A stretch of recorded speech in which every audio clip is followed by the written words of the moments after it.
سلامت رکھے، تمہاری ساری دعاؤں کو مستجاب کرے۔ شہزادی فاطمہ زہرا تمہاری گودیوں کو آباد رکھنے کے لیے وعدہ کر رہی ہے۔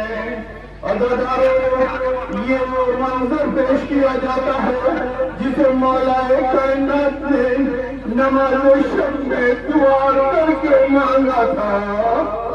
اے میرے لال، اے میرے لال، مجھے کربلا میں تمہیں امام حسین کی نصرت کے لیے پیش کرنا ہے۔ اللہ سے دعا کیجیے میرے مالک، میرے گھر اللہ علمدار بھی دے دے۔ جس طرح سے میں نے رسول اللہ کی نصرت کی ہے، اسی طرح سے رسول کے فرزند زہرا کے لفظ جگر امام حسین، جسے حسین منی والا من الحسین کہ رسول اللہ نے پہچنوایا تھا، اس کی نصرت کے لیے اے عباس علمدار کو پروردگار نے دیا۔ عزاداروں جناب مادر عباس جس وقت دیا ہونے آئی تھی ڈیوڑی پہ، تو ڈیوڑی پہ کے بیٹھ گئی تھی، بیٹھنے کے بعد جناب امام حسین آئے کہ مادر گرامی چلیے، چھوٹی چھوٹی زینب اما کلثوم مادر گرامی پڑھیے۔ لیکن عزاداروں، ڈیوڑی پہ سے میں اٹھی کہا کہ شہزادو ایسے ہے کہ میں تمہاری قمیض بن کے آئی ہوں، مجھے ماں مت سمجھنا۔ عزاداروں، یہ کربلا کے سپاہی کس طرح سے ماں کے نقش قدم پہ چلنے کے لیے پیدا ہوئے ہیں۔ اس ماں کی گود میں جب عباس آئے، سب سے پہلے امام حسین کی آغوش میں دیا گیا۔ امام حسین نے آنکھیں کھولی تو اپنا بھیا امام حسین کو پایا۔ تو جو ماں، جس ماں نے شہزادوں کو آقا کہا تھا، اس کا لال کس طرح سے امام حسین کو بھائی کہتا۔ ہاں عزاداروں، تاریخ نے لکھا وہ وقت آ گیا کہ جب نرغہ آدم امام حسین بھولنے لگے اور ظالم نے مدینے میں امام حسین کو نہ رکھنے دیا۔ امام حسین نے کہا بھیا سفر کی تیاری کرو، ارے 18 بنے حاجی ایک کے پیچھے خیمے سے مدینے سے بیت الشرف سے رسول اللہ کی بیٹی کے گھر سے رسول اللہ کا نواسا اپنے بڑے گھر کو لے کر نکل رہا تھا۔ عزاداروں، ایک بیوی ناقے پہ سوار ہو رہی تھی، ہر بیٹا اپنی ماں کو لا کے ناقے پہ سوار کرتا تھا۔ عزاداروں، وہ منزل آ گئی کہ جس وقت امام حسین نے کہا سب سوار ہو گئے، کہا کہ ہاں شہزادی زینب باقی ہے۔ کہا جو شہزادی زینب کے نکلتے وقت جناب قاسم نے آواز دی، اے اہل مدینہ اپنی نگاہوں کو نیچا کر لو، رسول کی نوازی علی کی بیٹی زہرا کے لفظ جگر مدینہ چھوڑ رہی ہے، گھر سے نکلنا چاہتی ہے۔ امام حسین کرسی سے اٹھے،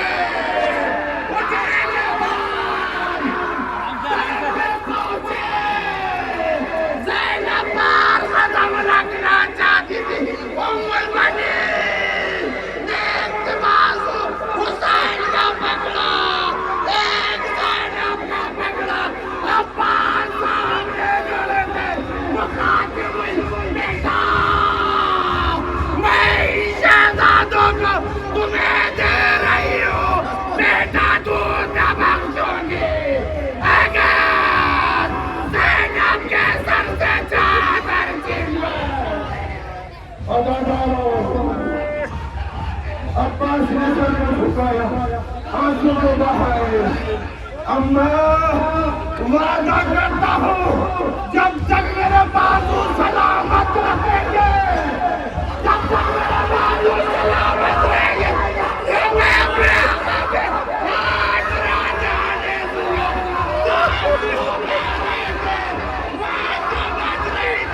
مجھے مولا نے بتا دیا ہے، عباس کے بازو کے پہلے حسین گھوڑے سے زمین پہ آگے تیروں میں مولا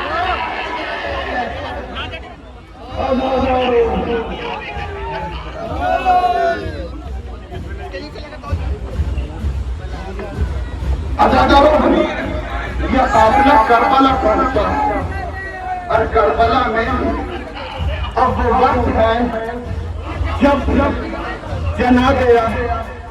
عباس علیہ السلام بار بار امام حسین کے پاس جاتے ہیں، آقا بچوں کی الکش کی سودائیں نہ سنی جاتی، آقا مجھے اجازت دے دیجئے۔ امام حسین بھیا عباس کی طرف نگاہ اٹھا کے کہتے، بھیا تم تو میری فوج کے رمدار ہو، بھیا کس طرح سے اجازت دے دوں، بھیا تم تو میری فوج کے رمدار ہو۔ کہا آقا والا وہ لشکر کہاں ہے، وہ لشکر ہی کہاں ہے۔ کہا بھیا جاؤ خیمے میں، زینب ام کلثوم تمہارا انتظار کر رہی ہے۔ خیمے میں عباس آئے، عباس آنے کے بعد خیمے میں سر کو جھکا کے گھٹنیوں کا بل بیٹھے، ہاتھوں کو جوڑ کے کہا، شہزادی سکینہ کی الکش کی آواز نہیں سنی جاتی۔ کہا بھیا پانی کا انتظام کر دو۔ کہا شہزادی چھوٹی سی مشک مجھے دلا دو، میں بہن بھتیجی کے لیے پانی لاؤں۔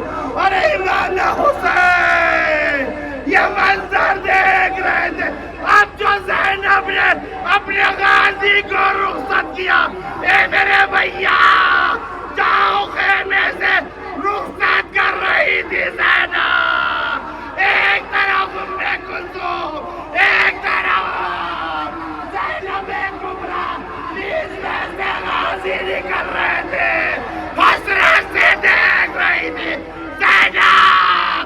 میرے پاپا نے کہا تھا، اے بیٹی زینب ایک دن اب آئے گا عباس کے بازو کٹیں گے، تیرے سر سے چادر اترے گی، اب وہ وقت قریب ہے، عباس خیمے سے نکلے۔ عباس خیمے سے نکل رہے، امام حسین نے عباس سے علم کو لیا، علم لینے کے بعد اس میں انگلی سے کچھ کاٹا، کچھ لکھا، تاریخ میں لکھا کہ جناب زینب نے معلوم کر لیا۔ اے میرے بھیا یہ تو بتا دو کیا لکھا اور کیا کاٹا۔ کہا بہن یہ علم نانا نے بابا کو دیا تھا، تو اس پہ لکھا تھا نصر من اللہ و فتح قریب، میں نے اب لکھ دیا ہے انا للہ و انا الیہ راجعون۔